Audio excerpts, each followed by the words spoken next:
The primary focus of our project is to find low maintenance crops in order to be utilized in green roof applications. And the ideal crops would be a shrub or grass that has a low root system, small biomass, and a large ability for carbon sequestration capabilities. Evaluating plants. Varieties for green roofs. In South Florida. Miami is extremely hot because of the urban heat island effect. And this is because there's a lot of built-up area here and there's less vegetation. So because of that, you realize that there's a lot of heat trapped within Miami. And so because we don't have enough space for vegetation, we can use the rooftops. we want to identify the plant that has a capacity of absorbing the carbon from the atmosphere and also helps in cooling the heat island effect. So I would say that we focused on Florida's emission problems because agriculture is one of the main driving economic factors within Florida, and being a leader in vegetable and fruit production within the nation, climate change can really affect every aspect of agriculture, leading to problems within economics and food stability. And that's what triggered me, is like, okay, something is there in the nature that has been changing. That's motivated me a lot to tackle with these issues. We have to utilize the available resources with an eye to the future generation. So sustainability is the main key thing that we have to focus on. So that's one of the things that really motivate me. Thinking about the future generation is the greatest motivation.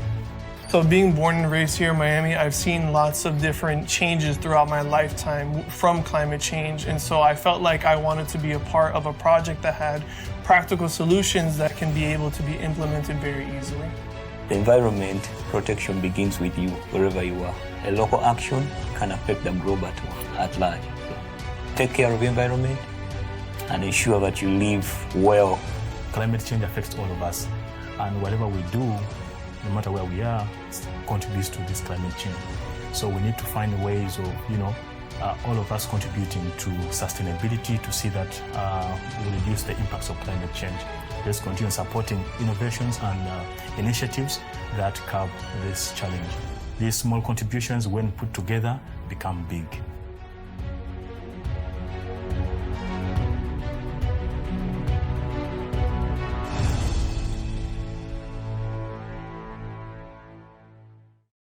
I'll go again. So I appreciate the Vol leadership for choosing us. So I've won this prestigious award, and this is our proposed project, which is about evaluation of plant varieties for green roofs in South Florida. So I am Moses Chuanka, and here is my team. So I have Ivan here, Jordan, and Priyanka, and we are mentored by Professor Shirida Maruthi, who is our major advisor. All of us, we work in the same lab. So technically, I trained as a civil engineer, and Ivan is a chemist. Jordan is an environmental scientist, same as Priyanka. So here is just a simple outline of what we'll be talking about. So I'll give you a brief introduction, the background, and the proposed research. It's in its initial stages. We are proposing it, so we'll be implementing it we'll start it towards the end of this particular month. And the methodology and the timeline and the final acknowledgements. So a brief introduction. Looking back to some of the previous speakers, they have talked about what's happening in Florida. And in the last century, we've experienced a lot of climate changes. So this is mainly seen in the higher increment in the temperature. So Florida's average temperature has literally increased by about 1 degree Fahrenheit. That is really much. So we are seeing many more storms occurring. So that's the frequency and the intensity of hurricanes and storms. They're being rampant, so which is still a problem. And the other thing is that we are seeing the sea level rising. It's been increasing at quite a faster rate. So almost in every decade, there is an inch that increases. So if you look at South Florida, particularly Miami is just a few meters above the sea level.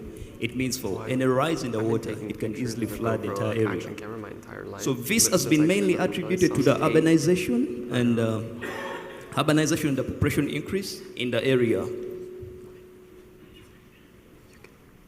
So if you can see, this is just an aerial view of our university, Florida International University.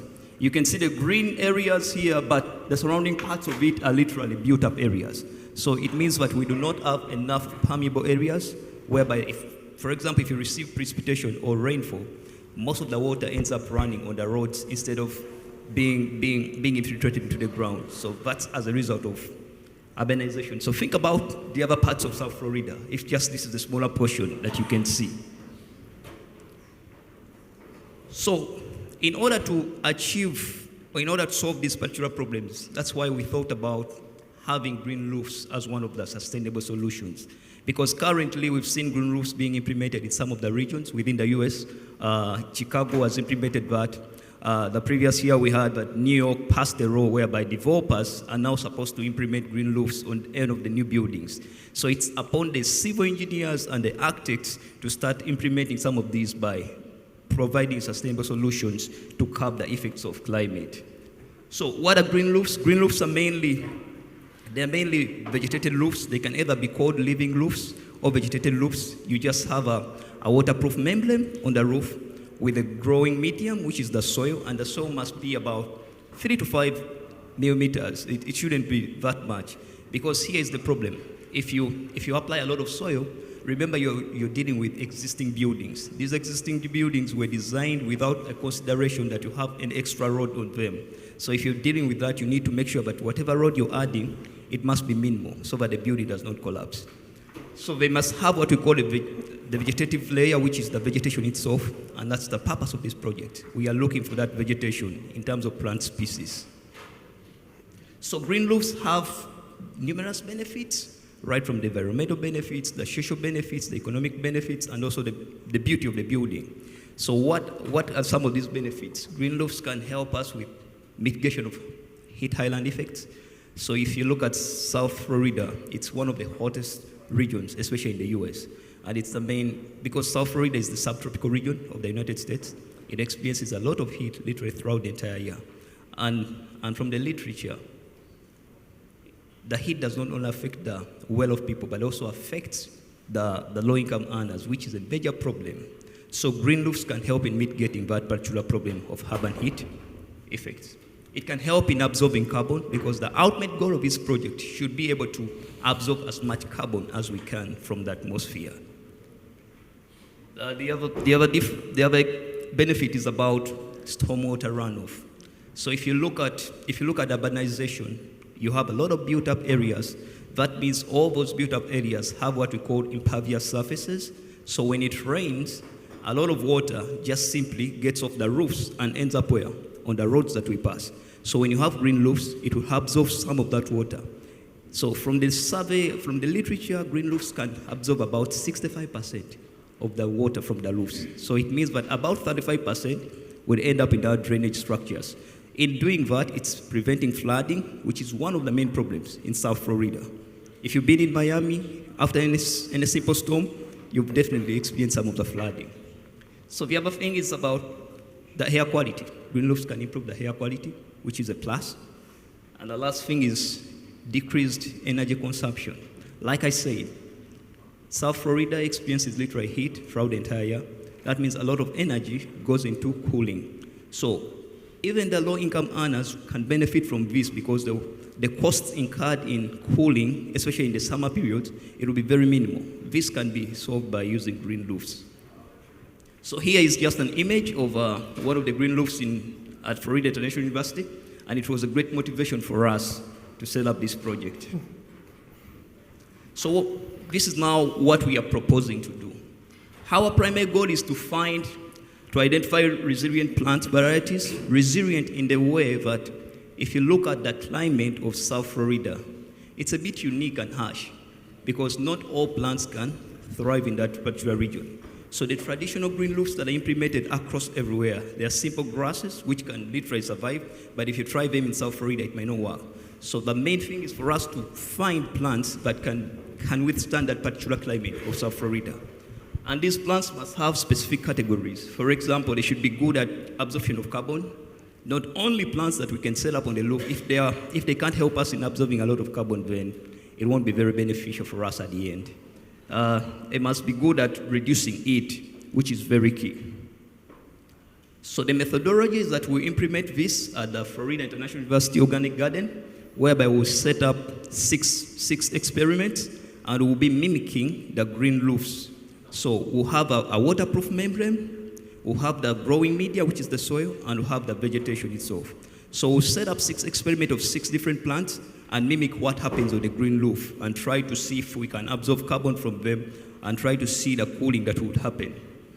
So these plants will be monitored throughout the 5 months period. That is, the project is going to be started towards the end of March. It will run through the summer and the summer and the fall. Then by the spring of 2025, we'll be writing the final results that we would have gotten. So in the summer, we'll be also training students on this particular project in order to pass on that knowledge to them. So these are the suggested plants there. We propose different plants. We have they are separated into legumes, cereals, and grasses. So we have the cowpeas, we have the buckwheat, we have the foxtail millet, we have the velvet meads, and the ray grass and the bahia grass.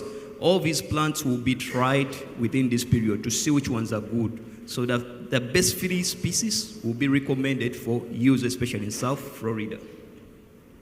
So here's the timeline. So we'll be starting towards the end of this month, go through the summer, the fall, and the spring will be coming up with the actual findings. So once again, I want to thank Voro Foundation for this opportunity by giving us this award to be able to implement this project at Florida International University Agriculture Program, because the garden where we are going to mimic the green roofs belongs to Florida International University Agriculture Program. Thank you so much.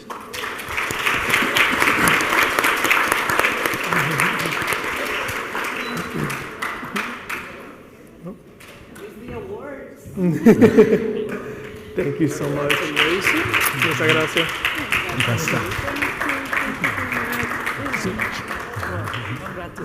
Thank you so much. Yeah. Thank you, sir. Thank you so much. Muchas gracias.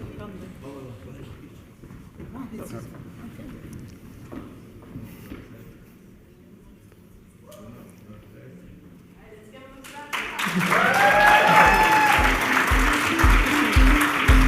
just wanted to say a quick word. The last few years, we've been very fortunate to get some amazing ideas from the VISTA Award. And we're seeing that some of the most creative ideas that will solve climate change are coming from students. And this year is no exception. The idea of optimizing green roofs. I mean, we're getting more and more buildings in our world, and they're not going away. So why not make them green and absorb more CO2 and save energy at the same time. So amazing solution. Thank you for your contribution and well-deserved award. Thank you so much.